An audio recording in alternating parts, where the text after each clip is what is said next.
I am honored and privileged that Mr. Jarrett would pin us in such a very busy man's schedule to come in and have words and even fellowship with us. We also think that he's also escorted by one of our own, Brother Voltaire Sterling, who has joined the campaign team, and we thank God for him.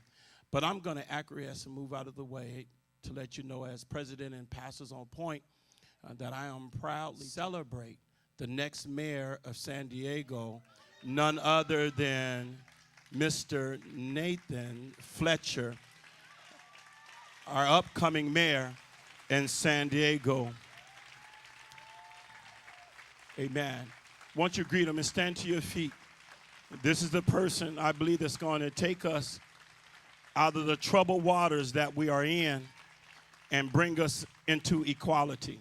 Once again, the next mayor of San Diego, none other than Nathan Fletcher. Thank you. I won't let you down. Thank you, thank you. Well, good morning. Oh, come on now. You're not tired. Good morning. Good morning. Have a seat. I promise I won't talk long. You get nervous, you get a politician on the microphone. It makes you nervous. Now, Pastor Benson, I told Voltaire he may be working full-time on my campaign, but he better be coming to church. Yes, sir. Yes, sir. Now, I'm not going to have him working Sunday mornings, him or his wife, Megan, who's helping us. So if he's not here, you text me and you tell me, because he can't say he's campaigning on Sunday mornings. You know, it's an honor. It's an honor to be with you this morning. Someone asked me. I was talking with the First Lady. We were talking about why would you possibly do this? And I tell folks very candidly that I got a great lesson. I was in the state assembly for a number of years, and before I ran for the state assembly, I got a great lesson in how marriage works. Now, all you men will understand this. So I did 10 years in the United States Marine Corps. Thank you, Semper Fi. I missed 3 of the first 4 years of my marriage gone, overseas, deployed in combat zones around the world. And I got back from that last deployment, 3 or 4 years been gone, and my wife said, what do you think you're going to do next? I said, well, baby, I know exactly what I'm going to do next. She said, what's that? I said, I'm going to stay in the Marine Corps and go to Afghanistan. She said, no. She said, you're going to get out of the Marine Corps and you're going to stay in San Diego. I said, no. I said, baby, I'm the man in this relationship.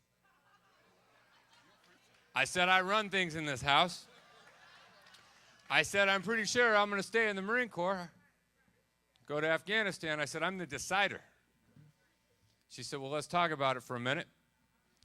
And we talked about it for maybe about 45 seconds. And then I decided to get out of the Marine Corps and to stay in San Diego. And my bride, she said, find some other way to serve. I said, I'll run for the state assembly. She rolled her eyes and said, whatever. But I did it because public office is public service. It is. And each one of us are there to utilize God's gifts and His grace in its various forms, never forgetting the reason that we're there and the purpose. And that purpose is to make a positive difference in the lives of the people that we represent. As Pastor Benson mentioned, I did, I don't know if I changed or I came home on my political journey through life. You know, life is an interesting path you go down. My mom is a lifelong Democrat. She would always tell people I was a stolen baby. I said, Mom, we look like each other. She's like, it's just a coincidence, son. She said, I know I did not give birth to a Republican. And then when I finally re-registered, she texted me and she said, see, your mother's always right. I knew I didn't. I knew I didn't. But you know, over the last few years of life, I've watched a lot of things happen. And those are things that change your perspective and they change your approach. There were always a lot of things I was out of line with them on. But you know, we've had a rough decade. I've watched buddies of mine come back from war and not get the care and treatment that they deserve. And that changes how you view the role of government to help take care of folks. who have been through a tough time. We've watched in this recession, the greatest recession of our lifetime, we've watched the uneven recovery. In the recovery of the last 4 years, the average hourly wages of American workers has gone down. Now you tell me how that's a recovery. We've watched as my oldest, who's 5, he started kindergarten, charter school in San Diego this year. And you realize 2 things. One, that year of school is his only year of kindergarten. He doesn't get to wait out a recession. He doesn't get to wait until funding levels come back. That's his only year. That's his only shot. And we got to commit ourselves to making sure that he has a good year, every year. But the second thing, and this is even more important than the first, is that every child in America deserves a quality education. I came out of a working class family, and the whole point of the American dream is that you have a shot. And that shot at a quality education doesn't depend on what neighborhood you live in, what zip code, or how much money you have. Every child gets a shot. And we have to make sure that we tackle those things.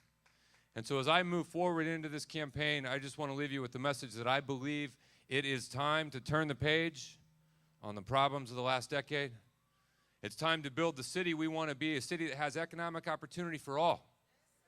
Economic opportunity for folks that want to work hard. They can achieve, they can find a good job with good wages, they can buy a home, and maybe have enough money to send your babies to college. But it's time, I'm telling you, it's time as a city that everyone feels safe in your community. It's time that you have the same investment in streets and sidewalks. It's time that you have opportunity for economic advancement, and it's time that you have a mayor that speaks to you, that listens to you, and that will always be there standing by your side as you persevere through it. So thank you very, very much for having me this morning. And now I look forward to hearing the message. Thank you so much. I'm